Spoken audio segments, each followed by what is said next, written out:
जहाँ तक माली बदगुमानी की या टॉप सिटी की बात है, तो मेरा ख़्याल है कि इससे कई ऐसे मामलात हैं जो बड़े थे जिनके ऊपर बात होनी चाहिए थी।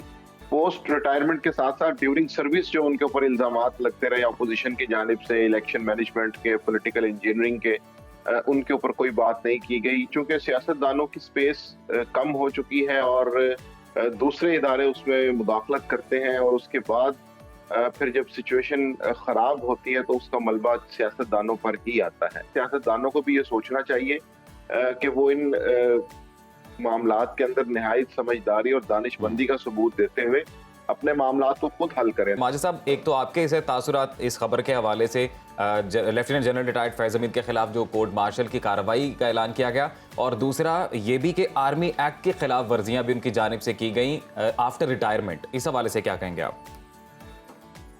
जी, बहुत शुक्रिया। इसमें दो अहम पॉइंट्स हैं। एक तो ये है कि जिसमें पोस्ट रिटायरमेंट उनकी कुछ चीज़ों की बात की गई है, तो वो डेफिनेटली उसका जो सिरा है वो तहरीक इंसाफ की तरफ ही निकलता है। क्योंकि जनरल फैज़ हमीद अपनी सर्विस के दौरान इमरान खान साहब से बहुत करीब थे और तहरीक इंसाफ की हुकूमत में उनका बड़ा अहम किरदार था। इसके साथ-साथ जहाँ तक माली बदगुमानी की या टॉप सिटी की बात है, तो मेरा ख्याल है कि इससे कई ऐसे मामलात हैं जो बड़े थे जिनके ऊपर बात होनी चाहिए थी। पोस्ट रिटायरमेंट के साथ-साथ ड्यूरिंग सर्विस जो उनके ऊपर इल्ज़ामात लगते रहे अपोज़िशन की जानिब से, इलेक्शन मैनेजमेंट के, पॉलिटिकल इंजीनियरिंग के, उनके ऊपर कोई बात नहीं की गई। लेकिन टॉप सिटी के जो मालियाती लेन-देन है उस हवाले से उनके ऊपर बात की गई है। एटलीस्ट ये भी खुशाइंद है। उसकी वजह ये है कि इससे कम से कम एक रास्ता खुलेगा। वो तमाम अफसरान जिन्होंने अपने हुदूद से तजावुज़ किया या जो जी। अपनी सर्विस के दौरान गैर आईनी, गैर कानूनी काम करते रहे, उनकी भी पूछगिछ का रास्ता आसान होगा। तो इसलिए मुझे लगता है कि इस सारी कार्रवाई की ट्रांसपेरेंट डिटेल्स अवाम के सामने आना बहुत ज़रूरी है, ताकि पता चल सके कि इस अहम ओहदे पर मौजूद साहिबान की जानिब से क्या-क्या और कौन-कौन सी गलतियाँ हुई। निज़ामी साहब, सुप्रीम कोर्ट ने हुकूमत के खिलाफ फैसला मतलब दिया, और हम देख रहे थे कि हुकूमत की जानिब से इस पर अमल दरामद अभी तक नहीं किया गया।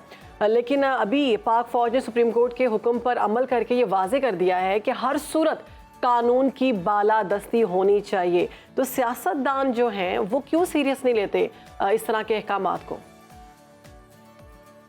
ये बड़ा एक अहम मसला इसलिए भी है कि चूंकि सियासतदानों की स्पेस कम हो चुकी है और दूसरे इदारे उसमें मुदाखलत करते हैं और उसके बाद फिर जब सिचुएशन ख़राब होती है तो उसका मलबा सियासतदानों पर ही आता है। अगर हम सुप्रीम कोर्ट के फैसले की बात करें, इलेक्शंस की बात करें या पॉलिटिकल इंजीनियरिंग की बात करें, तो उसके अंदर डेफिनेटली सियासतदानों के साथ साथ दूसरे इदारों के भी नाम आते हैं। जिस तरह जनरल फैज़ हमीद के ऊपर कार्रवाई की बात की जा रही है, तो टॉप सिटी से कहीं बड़े उनके ऊपर इल्जामात हैं कि उन्होंने 2018 का इलेक्शन मैनेज किया, तहरीक इंसाफ के लिए उन्होंने सीट्स का बंदोबस्त किया। उसके अंदर उन्होंने नदीम अफजल चंद तो ये कहते हैं कि उन्होंने टिकट्स को फाइनल किया। इसी तरह नदीम अफजल चंद ही ये कहते हैं कि वो हर वक्त प्राइम मिनिस्टर हाउस में इमरान खान साहब के पास ऑलमोस्ट रोजाना आते थे और उनके साथ मीटिंग्स करते थे।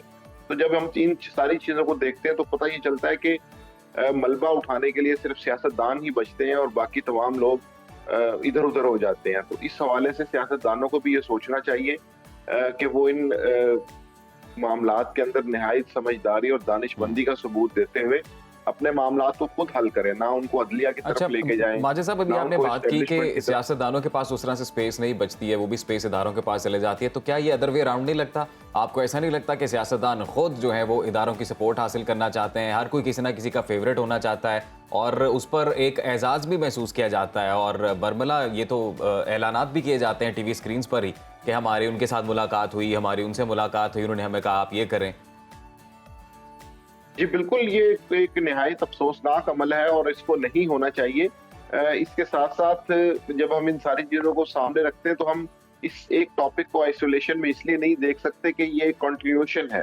गुज़िश्ता 10 साल के अंदर इस हवाले से बाकी इदारों की मुदाखलत, खुसूसन सुप्रीम कोर्ट के हवाले से ये शिकायत मौजूद हैं कि तकरीबन हर सियासी फैसला सुप्रीम कोर्ट जाता रहा। पंजाब असम्बली की सीट्स हो, हमजा शहबाज की वज़ारत आला हो, इमरान खान के खिलाफ तहरीक अदम एतमाद हो, मखसूस नशिस्तों का फैसला हो, तहरीक इंसाफ के इंतखाबी निशान का मामला हो, तो कहीं ना कहीं ये सारे मामला खुद सियासत से निकलकर दूसरे इदारों के पास जा चुके हैं।